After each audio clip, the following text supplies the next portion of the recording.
Hello movie fans and welcome to Lost in the Reel. Today I'm going to be covering the new psychological thriller starring Guy Pearce, The Infernal Machine. Does this puzzle box of a movie come together in the end, or does it end up being a confused mess? Let's talk about it.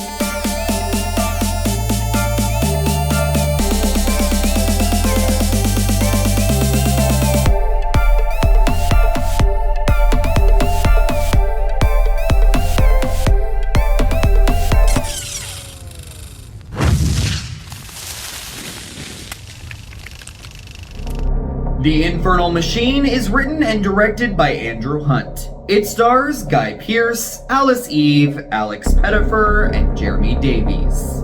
Reclusive and controversial author Bruce Cogburn is drawn out of hiding by an obsessive fan, forcing the novelist to confront a past that he thought he could escape, and to account for events set in motion by his bestseller decades earlier. Cogburn's search for who is behind the manipulation and mental torment he encounters leads to an emotional roller coaster ride full of fear and danger, where things are not always as clear as they seem to be, and where past deeds can have dire consequences. When I first heard about the plot of the new film, The Infernal Machine, I was immediately intrigued. I love movies about conflicted authors, and to tie in a notorious killer who claims they committed their crimes because of a writer's novel felt like the great jumping off point for a spellbinding mystery. And this movie starts off interesting enough. I was getting Major 7 vibes, as well as another Guy Pearce film, Memento. And you can tell writer-director Andrew Hunt wants so badly for his feature to be just like those classics. A puzzle box of a film that audiences will keep coming back to and mulling over for years to come. But something went very, very wrong with The Infernal Machine, or maybe it's more like many somethings went wrong. First and foremost, the mystery that is built up in its first half never leads to much of anything. There is the killer who claims that the author's one and only book, also titled The Infernal Machine, led him to shoot and kill a crowd of random people. An obsessive fan of the book just might be stalking our protagonist, Bruce Cogburn, and forcing him to lose his mind. There are also these ominous radio signals that supposedly have top secret codes hidden within them, and Cogburn's own words and the sequence they are in the novel also apparently have some kind of deeper power that can lead to violence. Basically, there is a whole lot going on here, and I have to admit that I was enamored by it all. But in the latter half, it's as if our writer-director forgets about all of that, possibly because he had written himself into a brick wall, and then makes a far left turn into making his film more of a redemptive character study. Which is fine, I do love myself a good character study, but that's not what we came here to see. The trailer sold a cryptic and labyrinthine mystery thriller. And oh, did this movie not deliver.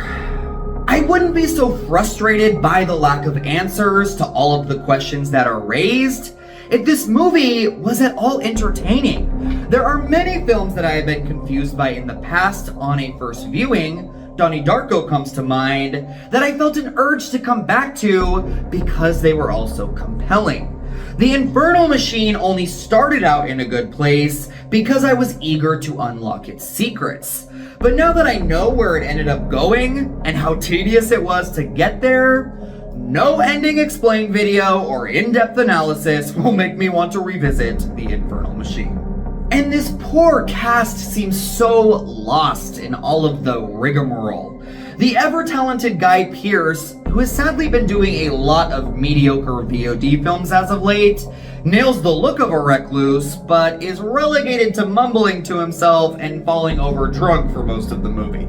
And the rest of the performers seem as if they were given 3 descriptive words for their characters and were left to their own devices from there.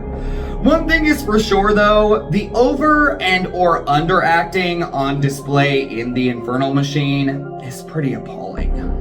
You know, I hate to dig into a movie like this so much because I love seeing up-and-coming directors get a chance to put their original visions up on the screen. And I commend Andrew Hunt in getting his film made. I just can't help but feel like this final product can't be what he had initially envisioned in his head. I have been racking my brain trying to figure out how this project could have been saved. Maybe if he had gone back to the writer's room to do a couple more revisions of the script. Or if he had settled on condensing his ideas and making this an episode of Black Mirror or something like that. Or expanding it to a limited series format so he could actually have time to connect all of the puzzle pieces together.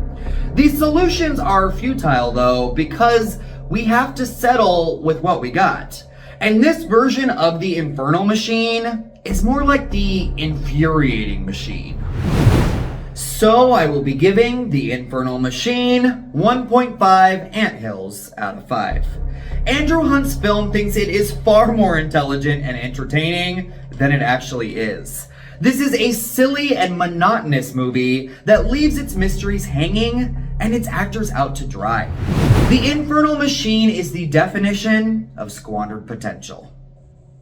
Thank you so much for watching Lost in the Reel. What are your thoughts on the Infernal Machine? Did you like where it ended up going, or were you extremely disappointed like I was? Sound off in the comment section down below. And until next time, my friends, take care.